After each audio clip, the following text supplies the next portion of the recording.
You're listening to The Coaching Divas, a podcast for everyone navigating the twists and turns of corporate life. Follow along as we chat through common workplace situations and extend the coach approach to help you handle them with ease. We offer a cross-sectional view that spans generations, positions, workplaces, and lifestyles.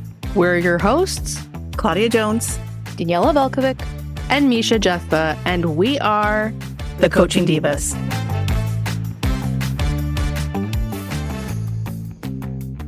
Welcome back to The Coaching Divas, the place where coffee-fueled opinions and workplace trends collide in glorious, semi-productive harmony. Today, we're asking the big, slightly uncomfortable question, is hybrid working really working? We're diving into the post-pandemic work shuffle, where some of us are back in the office debating thermostat settings, others are fully remote trying to remember what pants are, and the rest floating in hybrid limbo, clutching our noise-canceling headphones and scheduling quick syncs that are anything but quick.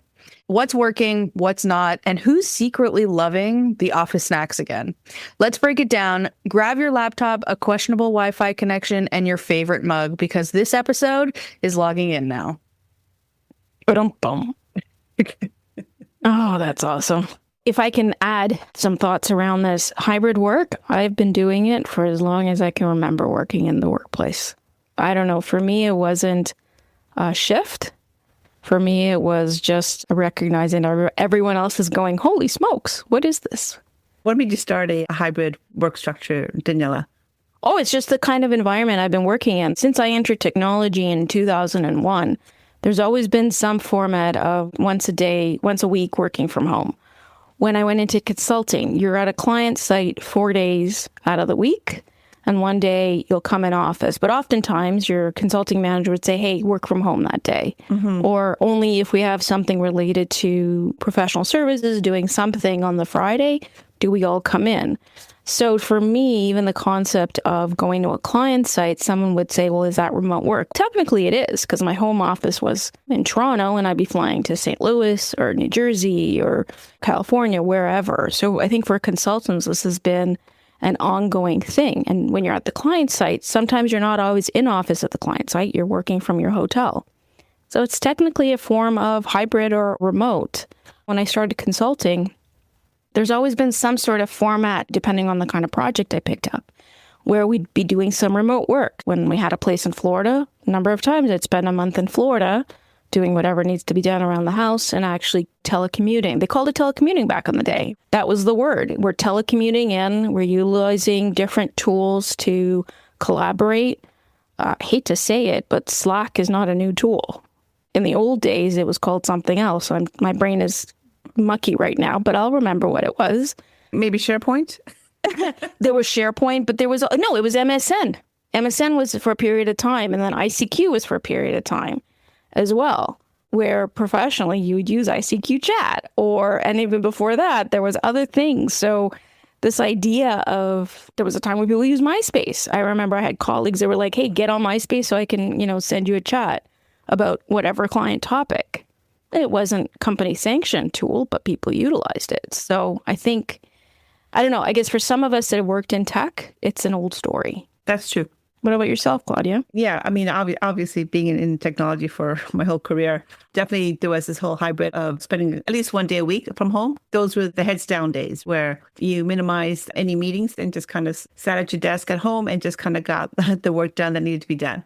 All that administrative stuff, any PowerPoint presentations, project plans, that kind of stuff that really needed some quiet time and some really focused time where you weren't being constantly interrupted. For sure, that happened. And even when I was working for global organizations, if I would have very late night conference calls with people in Australia or in China or Japan, those nights would go very long. And so the following day, rather than showing up at the office 8 o'clock in the morning, tired as could be, you just stay home that day. And maybe sleep in a little bit more that time, but still have a fulsome day of work coming up. So for sure, that's new. It isn't a new concept. So what made it new? Is it COVID that made it new? Is it COVID that kind of brought it to the forefront that this was going on, and possibly a lot more people are doing it now? Is that what's made it such a hot topic? Because to your point, Daniela, it's always been around, but now a lot of people are complaining because a lot of organizations are having the hybrid model of please, people come back 4 days a week. And there's a lot of complaints, a lot of pushback on that. I don't think anything's changed. I think COVID forced companies to have to do something very quickly to keep business going. So those that would have normally always had to deal with clients got forced to work on these tools and got forced to work differently. And I think for a lot of people, that was a significant shift for a variety of different reasons. And it became almost, well, if I can always do this from home, why would I ever want to come back to the office? Yeah, it was for most of my career, it has been just work in the office. There's no real work from home. My last company did have a work from home policy. It was 1 to 2 times a week, but there was also a perception that was tied to that. And people who did work from home, their managers would sometimes ask, hey, what are you working on? Or it was a very subtle, oh, but are you actually working? Or are you just booking a bunch of appointments today? And so the pandemic pushed it to the point where it now became a necessity in order for business to continue. Where we would have had conference calls before, where you could just dial in and be a voice coming out of a speaker box, you're now a face on a screen. And you're all faces on a screen, which also then pushed all these companies like Teams, Microsoft, Slack, Zoom, all of them to really ramp up what they offer. Because when the pandemic started, all these tools didn't have all the functionality that it has today. It only has it because pandemic forced that. Definitely, I think pandemic really highlighted where remote came into play because it was a necessity. And now this whole culture of hybrid working, returning to the office, it's interesting because I think part of it is tied to specific businesses own buildings. They have real estate. They pay rent sometimes. They have to keep paying that because they're locked into contracts. And so they want their people in their seats so that at least they're getting some value out of it. Some organizations have leaders that just believe that you collaborate better in person. So everybody come back into the office 5 days a week, not even 3 or 4. And so I think the struggle of, is it really working, is we've had something that we found was very flexible, very accommodating to everybody's lifestyles, and it's being taken away. The other thing I would add on to what was different between before 2020 versus today is before 2020, think of all the businesses that were resulting from the fact that people were in offices. Toronto's downtown core, for those that don't know this, has a whole underground system of restaurants and service providing businesses and clothing stores and shoe stores and all sorts of different types of experiences. Half of those companies haven't come back, especially the mom and pop shops. Mandating a return to office, especially in Toronto's downtown core, has been about revitalizing that business, those side businesses, all of that generation of cash, and trying to bring, for lack of a better word, opportunity back to the folks that had to fold as a result of COVID. So it's not always about me as an employee. It's also about the broader context. So I do think there's a bit of an influence, I'll say it, from governments and board of trades and all of that to also say we need to bring commerce back to these places. It's a good point. A lot of buildings sitting empty because I think some organizations found it was better to buy out any lease agreements than to continue paying those leases for employees that weren't showing up. And just office space that was just sitting there, which, we do cost benefit analysis, probably works out better for the organization. But then you have a downtown core, to your point, Daniela, that's half empty because the floors are all empty. And that's a lot of space. And what do the banks and all the real estate companies do now? The product that they're selling isn't there anymore, or there's no demand for it. Let's put it that way. The products are still there, but there's no demand for it. So that makes it really challenging as well. But I know a lot of people love the hybrid model and the work from home piece, especially in the Toronto area. It's because of the commute. People are telling me that they're saving at least an hour, probably 2 hours a day in not having to commute to work. And to them, that's such valuable time that they know they'll never get it back. And so that really is the biggest argument for not going back to the office is the commute. But, the commute was there before 2020, before COVID. And all of a sudden now they've got this time back and they really don't want to give it up. So it makes it a really interesting challenge. How do you balance that? I think there's another layer to that. I agree with you. The commute can be draining, but I also think each city has its own challenges with the commute.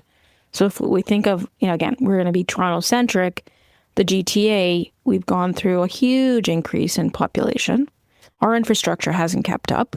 And now we're in this, I'll call it a bit of a vicious cycle in the greater Toronto area, or the horseshoe, where funding is low because taxes are not being gathered because people aren't coming into the office and they're not spending in the downtown core. So now we're in that economic challenge of what do we do? And I think from a personal perspective, it is a choice that we have to make of what's important for us.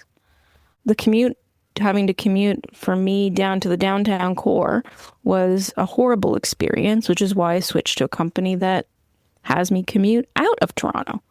For the simple reason I've cut my opportunity down, to 15 minutes versus the hour that it would take me to travel 10 kilometers. The trade-off was I have to be 3 days in office versus before it was maximum 2.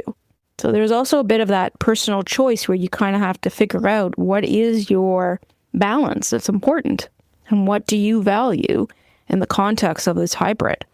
The other thing I would offer to say to people is hybrid implies visibility. If you're in office, people see you. I know that I'll get folks that say, well, but if you work for a global company and you're always on call, it doesn't matter.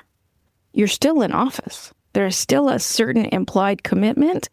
And what I've realized through all of COVID, and as I work with a lot of, Gen Zers now, is they recognize you have to be there for people to remember you and know you.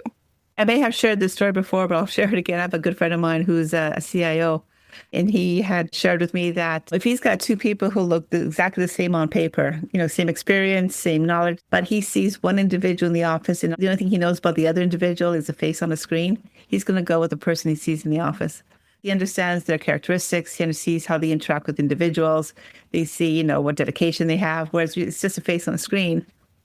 Who knows? You don't have that personal chats in the corridor to see how things are going, the what did you do over the weekend kind of discussions. You don't just bump into them, right? It's a very scheduled time, so definitely. But if you are eager to be promoted or eager to move up the corporate ladder, your chances are far better to move ahead if you are visibly seen by your leaders rather than just being a face on the screen. Yeah, human connection matters. I would add a layer of complexity there. That can be very tough if your line manager is in another country because you work in a global organization.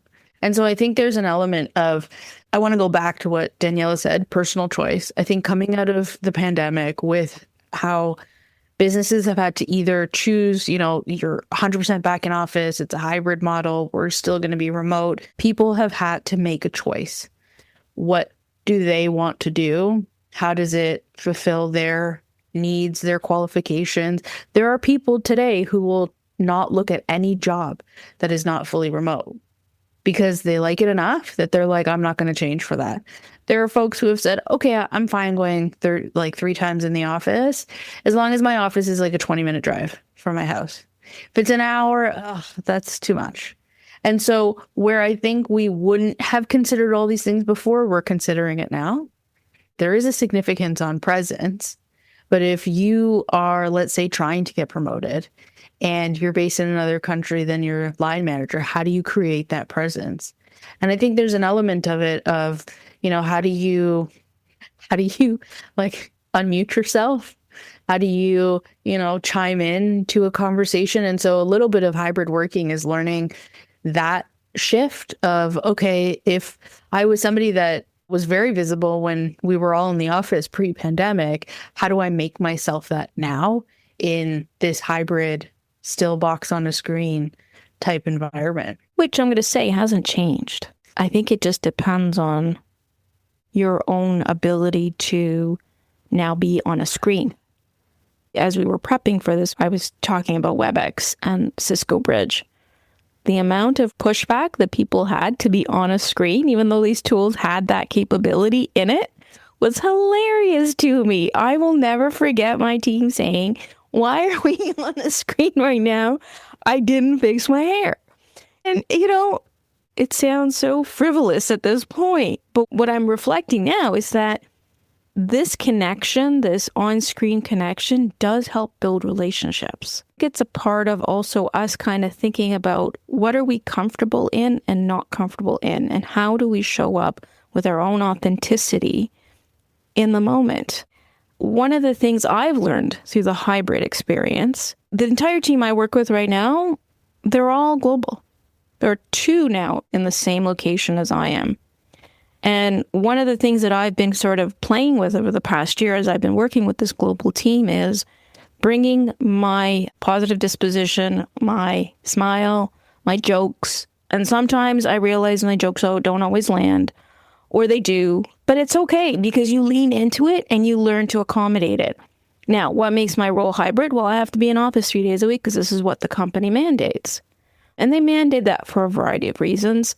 Obviously, we've already touched on some of those, but there is this idea that, you know what, hybrid is good in that I'm also connecting with the folks at my local level that I don't work with on a daily basis, but I am building certain relationships. The number of times I've been telling people about this podcast and then people go and listen and they come back and they tell me, oh my God, there was so much value in what you said. Again, I don't work with them directly. I don't work with them indirectly. We are just part of a team. And I ran into them in the office at a kitchen table and I said, blah, blah, blah, and because they were telling me about something that they were working with that was uncomfortable. And I said, hey, listen to this. We might offer some value to that. Again, it's not, I hate to say it, maybe it's because of where I am in my career and my age. Now I kind of look at it as, how am I offering my presence in that hybrid experience where I'm helping shape or build someone's future? I went through a lot of uncomfortable things that I had nobody to share their thoughts with. I offer maybe a sounding board for someone. So it isn't even just me being there to be recognized for promotion or whatever. It's just me being a human. I love the fact that you brought up the point too, Daniela, that when you're in the office, you get to interact with people that is outside of your regular scope or your regular world. If you're in finance, maybe you get to work with supply chain people, or if you're in operations, maybe finally get to work with the people in IT. When you're at home, you tend to be stuck, I'll put in quotes, just talking to the people that's on your screen. And you may not have a chance to talk to the person who just sits 2 desks away from you, who may be really interested in something else. And then when, fun new projects, or I need to learn something about supply chain or something like that, at least now I've got a go-to person to go to, right? And who knows if you'll actually get that kind of relationship just when you're working from home and all you do is see people on a screen. You just don't know what's around you. And I think that's what the one thing that a hybrid workforce certainly provides for you is meeting different people, having some diversity. Now, and I'm talking about diversity in job function and diversity and understanding who's who and different levels, seeing how the structures all work. Because I'm just going to jump back to your point a little bit, Misha, about my line manager in another country and all I ever do is see them on the screen. But maybe that line manager's peer is in your office and you interact with that line manager's peer. And if opportunities come up, believe me, they talk to one another and they'll know, oh, gee, you know what? Misha's a great employee. She shows up 4 days a week, not just 3 days a week. Yeah, I would certainly bring her forward for something else. And they could say, oh, yeah, I thought she was a pretty good employee. But now you just kind of reaffirmed my thinking. So don't ever underestimate just the power of a positive word from someone who's not in your direct line of reporting. It's amazing perception and reputation, how far it can get you. And you don't even have to do anything. You just have to be yourself and be positive. And it'll take you far. And the only way you kind of get that is having people see you. And they can't always see you if you're not on the same screen. Yeah, and let's be honest, if you don't come into the office, you miss out on that opportunity to go to the local watering hole and actually complain about the people that you may or may not be working with. Or you don't have an opportunity to join the baseball team. Softball is what we play, not baseball. Or you don't have an opportunity to participate on the Dragon Boat team. And there is so much that you miss out on by not being there, especially if you're earlier in your career. Later in your career, maybe you're a fuddy-duddy who's reached that point where like, I'm good enough. Thanks so much. And I think too, later in your career, your reputation precedes you as well. So you may not have to work as hard to kind of build your brand, if you will. But when you earlier on in your career, it's all the non-tangible relationships that come out that really can take you much further than the tangible things about being heads down, being productive, and kind of going at it. Because I hear a lot of people saying, oh, why do I have to go into work? And, I can save time on the commute, but then they get upset when they don't get a good bonus, they get passed over for a promotion, or they get passed over for the fun projects. Because people don't know who you are. Yeah. And you have to let people know who you are. I'm going to ask a question. What about the people that were 2 days in office and now are told to come in 4? I think that's like an outcome. I think the real question is, how do you make hybrid work for you? And it comes down to your own, we go back to personal choice. If you're now being forced to work 4 days a week in office, what does that mean for you? Why is it something that you're not jumping at the chance to do? What's holding you back? Where is the gap? And is that a big enough gap for you then to want to make a change? I think hybrid has forced people to kind of own their journey a little bit more when it comes to their careers and what workplace they choose. Whereas before this whole blow up of hybrid, I think we all just understood, okay, we got to be in office, so I'll just put my head down and do it. Whereas now it's kind of in our own hands of, okay, it's a choice. Do we want to stay here? As you said that, Misha, the one memory that's come up for me is there was a time when hybrid was considered a perk. Yeah. Mm-hmm. Oh, yeah. Now it's considered an entitlement. Oh, yeah. How the times have changed. It's amazing how quickly that shifted, though. That's the part that blows my mind culturally. Mm-hmm. Yep. Because I tell you, my last organization, we had a work from home policy. You could choose to work from home. People either embraced it and they were kind of seen as like the trailblazers to do that. And then there was, I'd say 85% of the organization who didn't do it because they heard all the like negative perceptions that would come out from people's biases. Fast forward to pandemic, when return to office started happening, it was like 20% of the people came into the office. The numbers got swapped. I think part of it too is it comes down to when we say personal choice, it's also like, where are you at in your career where it's going to matter to you? If you are, let's say, an individual contributor, you really want to stay on that IC path, become a subject matter expert. You don't really want to socialize. You don't want a manager, people leader type role. You may be one of the ones who contest more with going back into the office because you just don't see the value. You don't want to be exposed to more people. You just want to do your work, get it done, and that's it. End of your day. And so that's where I think it comes down to people choosing their work and their workplaces a little bit more carefully. Yeah. And two, when you absolutely, and I'm thinking aloud here, with pandemic, you talk about choices, but also the way people thought about their home life as well. COVID happened, things like daycare shut down, access to, let's say if you have elderly parents, PSWs may or may not have been coming into the home. So your home life may have changed with who you have to take care of and what environment you could actually work with. It changed enough so that you realize, you know what, as long as I keep a hybrid or work from home model, I can actually sustain this, not having to go back to daycare, not having to hire PSWs to look after elderly parents or whatever the situation is, right? Some people even moved, right? They moved to their cottage or they moved down to another area altogether, thinking that, I'm going to have a remote work from home work situation all the time. So also now, because of pandemic, we made some major life decisions as though they're permanent decisions. And now all of a sudden, now we're asked to go back to work the way it was pre-pandemic. But our own home life is not the same as it was pre-pandemic. So that causes a lot of stress, a lot of tensions. And to your point, yeah, you have to then decide, what am I going to do? Am I going to move back into a bigger city? Am I going to bring in childcare at a different rate? Because everything has gone up. What I was paying for childcare prior to pandemic and what you're paying for now, it's exponentially much higher. Not that I know personally, it's just the stories I hear from friends of friends. But it's not just a one-for-one trade-off anymore. Things have changed a lot. My own personal home life is not the same as it was pre-COVID. This is why a lot of people are really fighting this hybrid model and going back into the office because they're not living in the same city. They may have moved out of the city because they just wanted to change. or they realized that the commute was crazy and you know what, I can get better, fresher air if I just move north of the city into the wilds of Northern Ontario. It all varies, right? Because you're not the same person you were pre-COVID. And that's probably why it's a much bigger conversation than it ever was. Yeah. You've touched on something for me, Claudia, that I think we haven't chatted about. I think we've been looking at it from an employee perspective. What about a manager or a leader that has to mandate what corporate has said going back to the office? What does that look like? And I share that because I've actually seen it, and it's quite funny.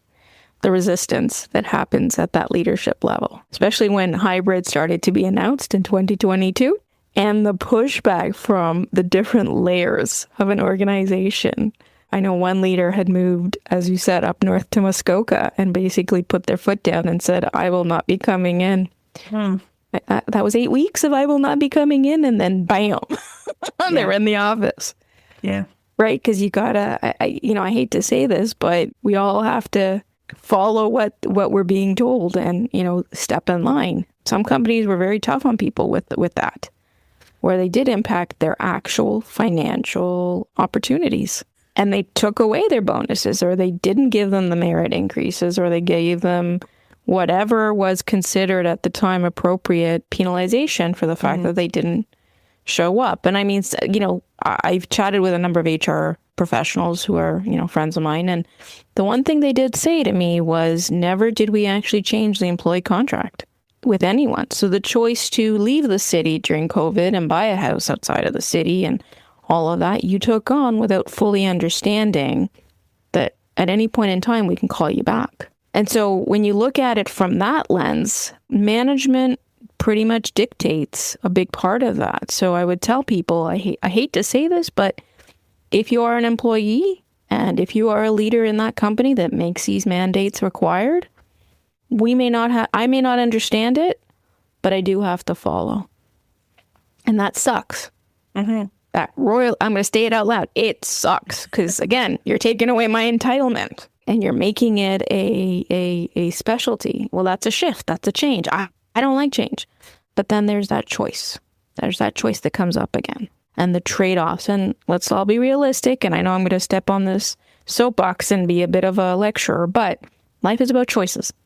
What choice are you going to make today to help or foster your future? Is another thing that we have to think about. We own that aspect of it, whether you're a leader or an employee in a company that's mandating that change. And if I could add to the whole leader point of view, if you're asking your staff and your team to go back to work, you have to set the example as well. You need to show up as well. So you can't just say, oh, you all go back to work, but I'm not going to. Why would your team or your staff even follow you if you're going to be having that kind of attitude? Whether you want to or not, the best thing for you to do is to show up, walk the talk, and be a party player, or toe the party line. That's a better phrase for it. Because people are watching you. And if you're not showing up, they're going to say, well, why should I show up if my boss isn't going to show up? Plain and simple. It's not really that complicated. So then, if you want cooperation, you need to cooperate as well. This one, from a leader perspective, it's no different from any other company policy that you disagree with. True. It's the exact same. You can disagree, but at some point as a leader and as a manager, you have to commit. You have to toe the line. And if you don't want to toe that line, you need to be thinking about other things to be doing, because that challenge is going to keep creeping up on you. So to me, like a leader having to mandate hybrid, it's no different than a leader having to articulate that we're restructuring and laying a whole bunch of people off. Might not have been their choice. They might not have agreed with it, but they still have to communicate it and carry on with business. Very true. Actually, I'm going to jump back a little bit, if you don't mind, because we talked about people not wanting to go back to work because they complain about the commute. One other thing that's been coming up for me as well from some of the people I've been talking to is that the office itself has changed. People don't have their own office or their own office space anymore. I don't think we even had a chance to touch on this because of, the price of real estate and lease agreements and all that. A lot of companies have shrunk their footprint to 2 floors of a building. So that introduced a whole hoteling kind of concept, or having more communal work environments where I don't have my own little quiet cubicle. I now have to share a whole table. What's the terminology they use? Work table? Hoteling. Workspace, yeah. But common workspace, shared workspace, and hoteling. It's all open. It's all open, right? So there's not even a little partition to kind of give you a little bit of soundproofing. And a lot of people don't like, again, change, to your point, Daniela. It's a big change. And a lot of people don't want to go back. And also now I have to figure out where am I going to sit?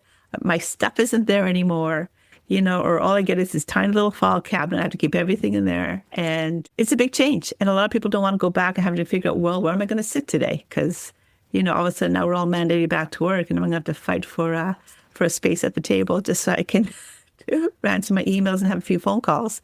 And next to the person beside me who's taking their own phone calls, which are quite loud as well. So you're not going back to the same work environment either. And that could be a big reason for people not wanting to go back to work because the work environment itself has changed.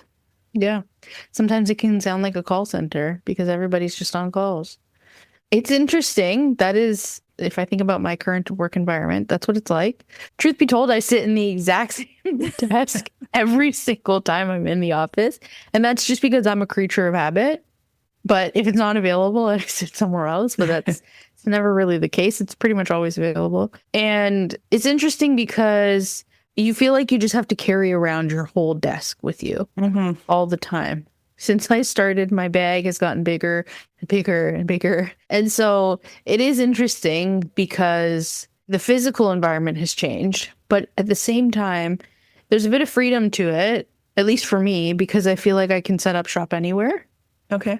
So if I had to go to a different floor or if I had to work from a coffee shop for some reason, I feel like I'm more capable of moving around with my desk. Like I can choose to look at it glass half empty or glass half full. And for me, it's more glass half full because it's, okay, I've always got all my stuff with me. I never have to think, did I leave that on my desk? No, because I clear off the whole desk at the end of the day. So I think it comes down to how you decide to look at it. Yeah, but I know it is certainly is one issue I've heard complaints about. And again, it all goes back to change, right? And people have a hard time with change, especially if you had an office with, 4 walls and a door and all of a sudden that's gone. I would also say, too, that there's a psychological change there. I think some people see having an assigned desk, their own space, their own cubicle, all of that as like a physical confirmation that I have a space here. Oh, absolutely. It's kind of leveled the playing field from that perspective. There are no corner offices anymore. You don't become a leader and get your own office. You're still sitting amongst everybody else. It kind of keeps everybody equal in a way. It removes some of that tangible hierarchy that I think used to exist in the workplace. Is that a bad thing? I don't think so. I think you raised a really interesting point, the word tangible hierarchy. This seems new to other industries. The work I've done forever and a day, we've had at least 15 years of hoteling and the concept of booking your own space. Some companies have gotten really good at it where you had your own locker that you could store some things in there. Some organizations are still figuring that out. And one day they'll get there, I think, as they recognize that sometimes people do need to have something set up. But I think the idea behind hoteling has really been around, again, I'm going to save money, but also technology has shifted. I don't need to give everybody a desktop like I did in the old days, which implied you get a workstation, which implied you get to personalize your workstation in the way that you want, which implies you get your own seat and all that good stuff. Now it's like laptop and everything is, and to some extent, some people don't even have laptops. They actually have a tablet and everything comes off the cloud and up onto the cloud. So technology has shifted a lot of that infrastructure for people. But I think what's interesting is in the old days, I'll use that as pre-COVID, there was that physical hierarchy that you could see in the office, right? Because the big boss had the corner office with the beautiful windows, and then the lesser important boss had maybe next door, 2 doors down, and, someone may have had a separate table and chairs, right? Which implies a certain kind of power versus others didn't. I was working in an environment where even when we were implementing hoteling, there were still the special meeting rooms that only designated leaders can use. There were, very specific boardrooms that the rest of us could never book because only a designated individual can work there. So even though companies have shifted that real estate layout, those hidden rules are still there. It's just perceived differently. And I'll use the expression, the rest of us peons, yes, you do get to book a workstation and work at it. And you're welcome to use the cleaning wipes to clean it up and make sure that it's nice and clean for you. But at the end of the day, it's all about where's the investment of cash and also how's technology shifting, our physical needs. I will say it can be a little dramatic for some folks as a shift, right? Especially if you were able to put up pictures of your kids. Now you can't do that. But I also have seen people put up pictures of their family on their, wallpaper. So it's an interesting transition. I don't know for the future generations if all of that stuff is going to matter at all. I think it's a bit of a transition that's going on right now. Maybe Gen Z will view that hybrid net doesn't need to be at all because they trust the work that's being done. Actually, that's one topic we actually haven't touched on is the trust factor of people working from home and getting stuff done. What is that like now at the office? Does management or project managers or the powers that be, do they believe that when people are working from home, they're working as diligently as they would be if they're in the office? I can tell you, people will pile on stuff on you and give you dates. And if you don't get it done, that's going to say everything. Okay. Mm-hmm. I think it's that simple now. Yeah. I definitely think there's been a shift since the pandemic, and we've had to force ourselves to be remote and then go to hybrid and stuff like that. That whole blanket of misconception that was, oh, if you're working from home, are you really working? It's like, no. Everybody knows that people know how to work from home. They're still in meetings. They're still answering pings, messages, all of that. And so I definitely think that misconception has just disappeared. I don't even know if it's a thought for people. I think actually, no, it might be a thought for people if their personal view is everybody works best when they're in the office. But I don't think that is a very strongly held opinion across like the workforce anymore. I think it's more, there's some that think that and then will act upon it, but it's very few and far between. Way back when, in the old days, like Daniela says, if you work from home on a Friday or a Monday, it was always really suspicious if you were actually working from home those days. Right? Oh, yeah. So, it's not even the old days. It was like my last company pre-pandemic. Well, that's why I say old days. The old days. Pre-pandemic is the old days. It's interesting. I would say pre-pandemic, maybe there was an ability to do some hanky-panky and, I'm working today, and you're actually not. I think where culture has moved when it comes to remote and hybrid, I'm giving you X number of things to do. I'm giving you a date. There is no excuse not to get it done. And if you haven't given me a heads up, that's where I think there's been a shift in culture. I think that the opportunity to, maybe we can still say we're over capacity and what have you, but I think the conversation is more in just in time. And it's happening in the moment to say, hey, I need more time. So I think the relationship has shifted when it comes to that kind of conversation. Leadership has, I think, also evolved. I would say the concept of trust has really shifted. But this is, again, situational in the organization. I can definitely see some challenge in some of that with cultures that may not be as in tuned. Because I think in the organization I'm in right now, if you're off camera, don't get me wrong, people still go off camera. But more times than not, if I'm on camera, the other person will come on camera. Mm-hmm. The other thing I would say, too, is I agree that I think the trust is there. But I also think there's a bit of an openness around word structure. People seem more open to everybody else's schedules. Whereas old days, pre-pandemic, that wasn't always the case.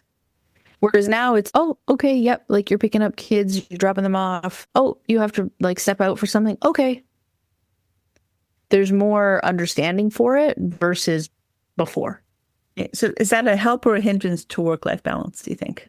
I think it's a help. Is it a help? I think it's a huge help. Okay. Huge help. I think I think that awareness and understanding and recognition that we all have different time frames that we can work in and be productive, I think is a great byproduct of push to remote and then the push into hybrid. Are people finding that they're working longer hours that just maybe more broken up throughout the day?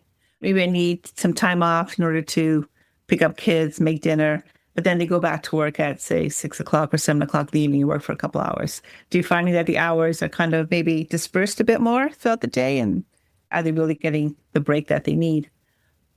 I think hours are being spread out sometimes a little bit more, but I think that's a positive because it gives them what they felt like they had the flexibility of when they were fully remote, where they could kind of balance home and work life at the same time. Now there seems to be more understanding that people have lives outside of work. And so it's not a like bum in seat 9 to 5, no ifs, ands, or buts. It's okay, yeah, no problem. If you need to step out, oh, you're going to be on the road at 3:30 picking up your kids. Are you okay if we still have this meeting? Or do you want me to move it? People seem to be more open to it. And then the other thing too is, yes, you will get messages sometimes at 6 or 7 or whatever it is, but there seems to be a clear understanding that just because I'm sending you a message doesn't mean you have to be working. And people respect that everybody has different hours and things like that. So I definitely see that as a positive. Nice. And I would say for organizations that aren't living that experience, there's an opportunity to start thinking about how you can shift your own style of work when it comes to hybrid and moving away from the principle of 9 to 5, unless that is truly what is required for the end consumer, your customers. I think some organizations, they do require that 9 to 5, 8 to 4, whatever that looks like because of the type of operating model. And that's fair, but just be clear with your employees that that's the expectation. I would hate to see managers or leaders revert back to the oldies of, well, it has to be that way because I said so. Because I think that is going to be a detriment to your own culture, regardless of the economic situation that your organization is in. I think that is going to push people away.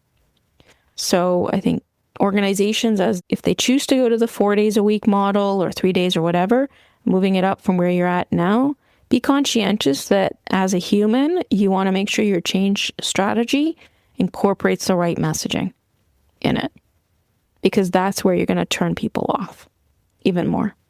That's great. Well, Divas, you know what? We've had a very fulsome conversation about the hybrid work model. Thoughts on closing off this discussion? My big takeaway is it's a choice. It's not so much, is it working for a company? The question is it working for you? And I would see it as something that's in your control. You can choose to look elsewhere. You can choose to see it as a positive experience or as an opportunity if it aligns to your growth. But I think at the end of the day, it comes down to being a choice. The other thing I would say is if you are looking at it as an opportunity for you, the way we talked about visibility, if you're familiar with ways you can develop yourself, there's different areas. You could go down the education route, you could go down the hands-on experience route, but there's an exposure piece here that you could tie hybrid working, being in the office, to exposure for your development. And that is your ability to be involved in different questions, get to know different people. And if that aligns with your career goals, you can see it as a plus. But again, it comes down to what you choose to do and how you choose to see it. So really the question goes back to anybody listening, which is it working for you? And if it's not, what needs to change? Mm-hmm. That's beautifully said, Misha. I think for me, the key message I would say is the idea of hybrid. Before COVID, it was considered an entitlement, a perk. Now we consider it an entitlement, and maybe some of us are shifting to understanding that it's just a new way of working. It's not new. It's just maybe new to you because you haven't experienced it before. And what I encourage you to be thinking about is ultimately, what are your values and where do you see yourself going? And authenticity, find how you can be authentic in this hybrid model, both when you're online and when you're in the office. I love that. The only other thing I could add too is that maybe COVID just kind of sped up the natural progression of where our work environment is going. Whereas before, people used to work 6 days a week and just drop down to 5 days a week. And now people are still working 5 days a week, but you don't always have to be in the office. It's just a natural progression, and that's just where we're going, given the life people decide to leave, the opportunities that they have in front of them, the job that they need to do. You don't need to be in the office every day of the week. And hybrid is just a natural progression. It's where our lives are going. And it's not going away. It's here to stay.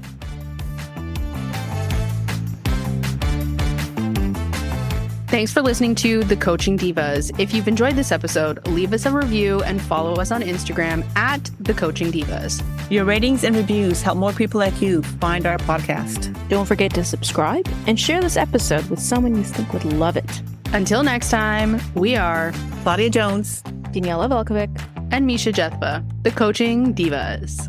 If you're going to coach, might as well coach like a diva.